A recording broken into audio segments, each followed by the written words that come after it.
বলি সেটা হচ্ছে বেশ কিছুদিন আগে আমি আমার মাকে নিয়ে ভারতের কলকাতা যাই ডাক্তার দেখানোর জন্য। তো ডাক্তার দেখানোর পরে আমার মা অনেক অসুস্থ ছিল।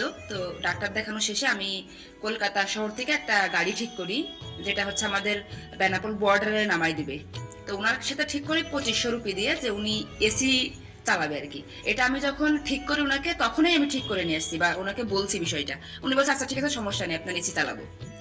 আমার মার বোরকা পরা ছিল, হাত মোজা পা মোজা পরা ছিল, ওনার অনেক গরম লাগতেছিল, যদিও উনি অনেক অসুস্থ ছিল।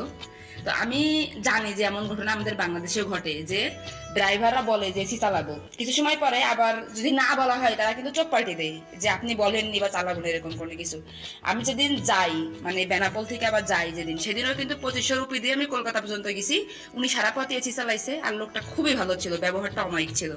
এরকম কিন্তু আমাদের বাংলাদেশেও ঘটে, আমি আবারও বলতেছি। তো যখন 15 থেকে 20 কিলোমিটার আসি, আসার পর ওনাকে বলি যে ভাই আপনি এসি অন করেন।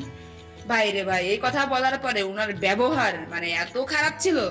আমি ওনারে বলতেছি আপনি, আমি তো কন্ট্যাক্ট করে নিয়ে এসেছিলাম আপনার সাথে। উনি বলে যে আপনি কি জানেন আপনাদের বাংলাদেশ গরিব কেন, আপনারা অপচয় করেন বেশি। তা আমার কাছে কথা হলো, এসি ওনের সাথে বাংলাদেশের গরিবের সম্পর্ক কি, আর আমাদের অপচয়ের সম্পর্ক কি?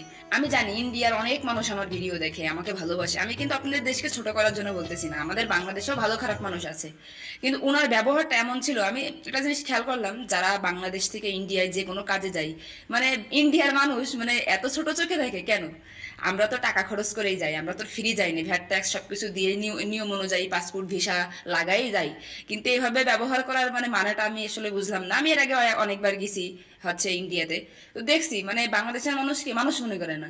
কেন ভাই? সব শেষে কিন্তু ওনার গাড়ি নষ্ট ছিল, এটা কিন্তু আমি জানতাম না। উনি কিন্তু বুঝতেও দিনি যে ওনার গাড়ি নষ্ট।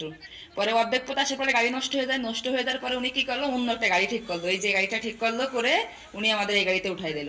তা ওনার এসি নষ্ট ছিল, প্রথম থেকে এসি নষ্ট ছিল, কিন্তু উনি আমাদের বলিনি। উনি ঝগড়া না করে উনি যদি আমাকে বলতো যাপা আমার এসিটা নষ্ট, তো হচ্ছে আমি এসি চালাইতে পারতেছি না, কিন্তু উনি কিন্তু সেটা কখনো বলিনি।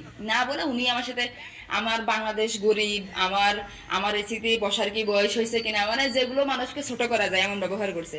কিন্তু আসল মানে কাহিনী হচ্ছে ওনার এসি নষ্ট ছিল, ওনার গাড়ি নষ্ট। কোনো রকম ভাবে মনে করেন উনি এখানে আসছে, এসে মনে করেন যে যখন আর চলতেছে না গাড়ি, তখন উনি এই যে গাড়িটা আমাদের উঠাই দেয়, উঠাই দিয়ে উনি হচ্ছে চলে যায়। কোথায় এই দুয়ারটা বাড়া হলো কি করে? এ না না, আপনি যখন বলছেন ওয়ান নেবে, আপনি আমার অসুস্থ রোগী নিয়ে গেছি। আচ্ছা অসুস্থ মা আমার। আচ্ছা ওনার তবে আগে আমি জানি যে আমাদের বাংলাদেশে কিন্তু এটা হয়, যে গাড়িটা আপনি বলেননি, কিন্তু আমি তো ওনারা বলে এনেছি যে ঠিক করার সময় আপনার এসি চালাতে হবে। উনি অর্ধেক পথে এসে গেছে, 20 মিনিট হয়ে গেছে, মনে করেন প্রায় 15 কিলো চলে আইসি। আচ্ছা ওরা